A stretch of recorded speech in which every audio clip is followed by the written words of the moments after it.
આજે પંકણ ગઢની ધરા પર જન્મ અને સગવડ મેઘ વર્ષી છે વીરા આઈને ઘોરતારી રાતડી સે કહેવાય કે ગઢને કામ રોજની જની બીજની સબકા કરે છે વીરા મધ્ય રાત્રિનો પોર પર પામવા લાગ્યો છે કોઈ દિનો સમય ન હોય ને અચાનક રાજની પાલિકા રાજમાતાની આગમનના કામ મહારાજને કામ કર્યા છે એને મારા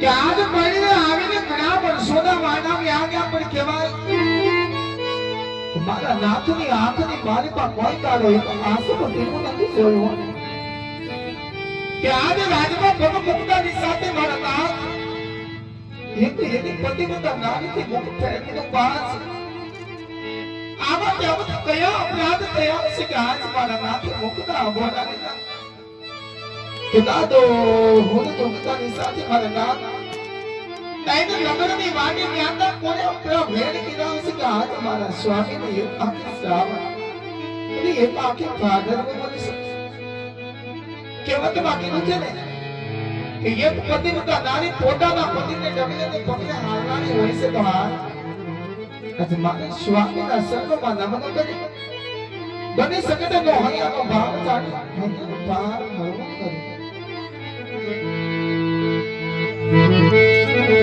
કે આજ રાણી ને એ અમીને રાયના સોને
કેમ છો સ્વામી? કે વાવણી હતા ખેડૂતો પાછા વળ્યા સ્વામી. એટલું જ નહીં નાથ, આજે આપ કેમ છો નાથ? કે આના તેરા જતા જવાની પર પાછા વળ્યા છે સ્વામી. આજ આપ કહો છો કે આજ આપણી રેત ડગલે ને પગલે બીણા બોલે કે પોકરણ ગઢના મહારાજ ને મહારાણી તો પાપી જેટલી વાંચ્યા છે સ્વામી. આજ આપણી રેત આપણે સંતાન સમાન કહેવાય હોના કિંમતમાં કીધું છે કે કદાચ ને થોડું બથોડું થાય પણ માવતર ક્યારેય કમાવતર ન થાય હોના. અને રહી વાત વાંચ્યા મેળાની તો આપણી રેત એ વાતથી ક્યાં અજાણ છે સ્વામી કે સાક્ષાત જગદંબાને ઝાંખી પાડે એવી લાસા લખમાને સગુણા હોના. કે તને દીકરીઓ રાજની માલિકા રમતી હોય તો વાતી અવતાર કરી દે સ્વામી. લાસા કેતા તો આપણે રાજની આશા હોના એને લખમાં કેતા સાક્ષાત લક્ષ્મીનો અવતાર ના અને દીકરી સગુણા તો આપના હૈયાનો હાથ તમારા માથેથી અનંતા આજ છે સ્વામી. અને તો જગદંબા જેવી દીકરીઓ રાજની માલિકા રમતી હોય તો વાતી અવતાર કરી દે. આ મને સમજાતું નથી ના તો સમજાવો. જેમ તમે દીકરીની વાત કરો છો એવી રીતે આજ આપણે વેદને સમજાવતા આવું છું કે તણ દીકરી હોવા શકાય કેમ કરી વાંજાનો અવતાર કહો છો. વેદ તો કેવું છે દીકરી તો એક પંખીડાનો માળો છે. દીકરી તો એક પારકા ઘરની રાત દીકરીને લગ્ન કરી રાણી એના સાસરે ચાલી જાય અને દીકરીની વાત તમે માનો છો. સાંભળો રાણી, દીકરી કોઈના રાજ રજવાડા રાજ રહેવાનો નથી પણ રાજ આપણા આંગા આપણા ગયા પછી કોકરગઢના રાજ ને રખવાડા હકાવે સમય તાળા લાગી જાય રાણી, તાળા લાગી જાય. આજે તમારું કેવું પણ સભ્ય લાગતું જણાય કારણ કે દીકરીનો એક પારકા ઘરની આસ કહેવાય સ્વામી. તઈને મયરમાં માંડવા મેલી પ્રીતનું પાનેતર વળીને પલવારમાં પડેલા કારણ સ્વામી. તમારા કેવા મુજબ પાછળથી આટલો લૂલો લગડો કે એક બોબડો દીકરો હોત આપણા ગયા પછી આપણા રાજમાં ચલાવત પણ ના વાંચી મેળા મુજબથી સહન કરતા હોના. આનો ઉકેલ જણાવો નાથ, આનો ઉકેલ જણાવો. અભ્યાસ કરું છું રાણી. ક્યાં વાંજ્યા મેળા ટોણા સહન થતા નથી. મારે પુત્ર પ્રાપ્તિ માટે ભગવાન કાશી વિષ્ણુ શરણે રાધી ખુશીથી વધવાની મને રજા આપજો રાણી, રજા આપો. પુત્ર પ્રાપ્તિમાં આટલા દેશ ખેલા